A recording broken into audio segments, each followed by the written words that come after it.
राधे राधे दोस्तों, इस वीडियो में ये व्लॉग है हमारी कुलदेवी मंदिर की यात्रा जो हमने अभी हाल ही के दिनों में की थी नवरात्रों से पहले। क्योंकि हमारे पास एक काम था कि जैसे हमें श्री का मुंडन करवाना है।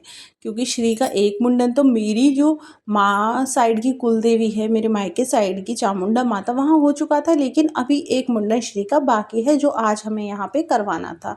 तो हम वहाँ पहुँच गए। वहाँ पर पहुँचते ही मंदिर में पहुँचने से पहले ही हमें दर्शन हुए बंदरों के, जो काफ़ी सारी मात्रा में थे। और वहाँ पहुंचकर एकदम इतना अच्छा लगता है ना कि आप वहाँ बैठे रहो।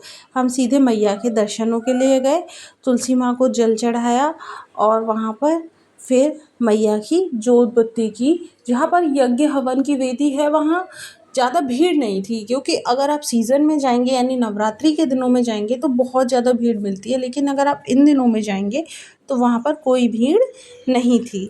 इसलिए फिर हम वहाँ कुछ देर बैठे समय निकाल कर, क्योंकि काफ़ी फुर्सत का समय था। और मैया के चरणों में बैठकर जो सुकून सबको मिलता है वो आपको सबको पता है। वहाँ पर मैंने मैया को बहुत बहुत धन्यवाद दिया हर चीज़ के लिए, जैसा कि हम हमेशा करते हैं। और मुझे एक छोटी सी बात नहीं पता थी कि मैया की साइड पीठ करके नहीं बैठती, तो मैं पीठ करके बैठ गई और वहाँ दिया बत्ती करने लगी। लेकिन सासू माँ ने फिर मुझे टोका और कहा कि पीठ करके मत बैठ, ऐसे साइड में बैठ जा। फिर हम दोनों ने साइड में बैठे, आमने सामने बैठ के फिर अपना जो भी काम था वो पूरा किया। जोत बत्ती करने के बाद अब हमारा दूसरा काम था मुंडन करवाना। और राघव तो यहाँ पर घंटी बजाने में इतना इंटरेस्टेड था कि उसको सबसे ज़्यादा मज़ा इन बच्चों को देखकर, वो भी चाह रहा था मैं घंटी बजाऊं, लेकिन वो वहाँ तक पहुँच नहीं पा रहा था।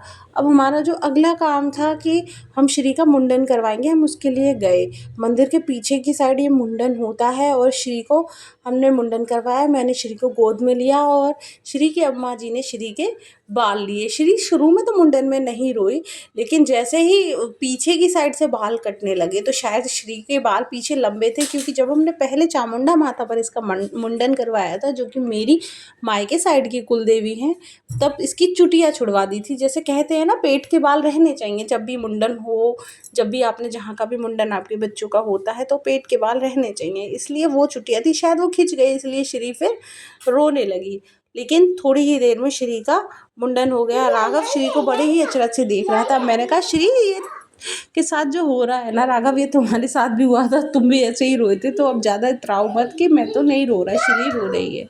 बच्चों में ये तो अक्सर चलता ही रहता है।